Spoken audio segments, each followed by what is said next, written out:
so when we're talking to them and we go and say, hey, you know what? Jesus, he died for our sins. They'll look at it and go, well, what sin? This isn't a sin. Estamos aquí en la 𝗶𝗏𝗃 y hubo una frase que tú mencionaste que me llamó mucho la atención y fue que cuando dijiste que Satanás ha utilizado el Evangelio en contra nuestra. ¿A qué te refieres con eso?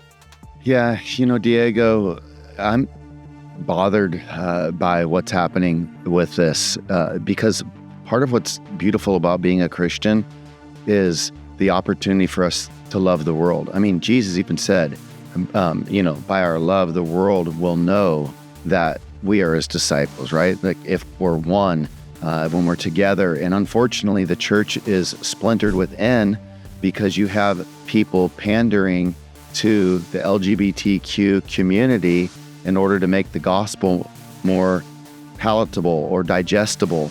And so we're approaching the Bible a little bit like going to, in America, they have TCBY yogurts, and you can go in and you can test out the different types of yogurt and flavors, and you leave with the flavor you like, but then you ditch the flavor you don't like. And a lot of people approach the Bible that way. Like, I want all things in the Bible except for the stuff about sex, hell, and judgment. But the weird thing is it's weaponized against us in that we're told that we are unloving if we don't celebrate the agenda of the LGBTQ community. And where that's really hard is Satan has been a master at this, if you think about it, because the greatest thing that we can do in this world is love God and love people, the great commandment. And so we are now told we're unloving if we do not celebrate. And so I think, unfortunately, we're put on the defensive all the time. And so instead of talking about, what is true as it relates to sexuality, we're having to defend non-truths that we do love, but people say we don't love. And it's just an unfair attack. That's an ad hominem attack that I wish wasn't there. But unfortunately, it is. And so you think about it, like, if you aren't equipped to know the Bible and what the Bible has to say about sexuality, and then you have a friend and your friend says, well, you don't really love me because you won't celebrate me. And aren't you called to love me? Well, Satan, man's got you right where where he wants you. Oh, yeah, well, I want you to know that I love you. And so some people feel torn because they don't really know the Bible, because they don't have a worldview, they haven't been equipped. And so then they compromise on the truth because they feel like they need you to love. And God never puts us in a situation where we have to compromise on the truth. So we need to show love, but love doesn't mean we're not holding fast to the truth. And so we are not expected to do this in any other arena of life. Like, imagine if the Muslims said, you don't love me because, you don't believe in the Quran. Or if the atheist said, you don't love me because you don't believe in Darwinian evolution. But why is it when it comes to the LGBTQ, just because we don't agree, now it's, I don't love? Well, we have the freedom to disagree about Islam. We have the freedom to disagree about atheism, but we don't have the freedom to disagree about LGBT without it being put to the fact that we don't love.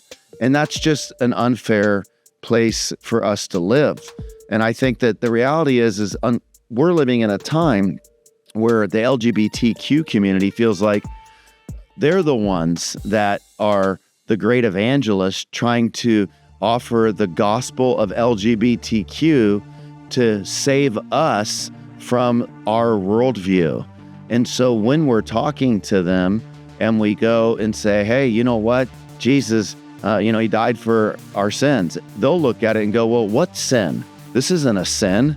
And sadly, what's happened, at least in the American context, there was a time when culture shared the views of the church, but it no longer does. So it makes it more difficult and glaring, and many Christians are tempted to compromise to fit in with culture. And this is the way the moral trajectory works. It goes like this: rejection, tolerance, acceptance, and then it goes to celebration and rejection. So take the LGBTQ. In the culture, it used to be rejected. then it was tolerated, then it was accepted, now it's celebrated. And if you don't join the party, guess what? You're rejected in the name of love. And here's the real kicker. We offer a bigger identity in our evangelism to the LGBTQ than they offer to themselves. The reason that the Muslim doesn't feel like we don't love him when we reject the Quran is different from the LGBTQ because of this. They have reduced their identity down to their sexuality. And therefore, if you don't celebrate their sexual preferences, because their worldview is all about their sexual identity and preferences, well, guess what? Then you reject them. And what we want to say is, no, I do love you. I love you so much that I want to offer you an identity that's so much bigger than your sexual preferences. It includes the way you think and you feel and who God made you to be. And I think that we got to help people to understand what the conversation is really about. They bought the lie of a limited identity. And unfortunately, the consequences are we will be love shamed unless we buy into it, but we can't do that.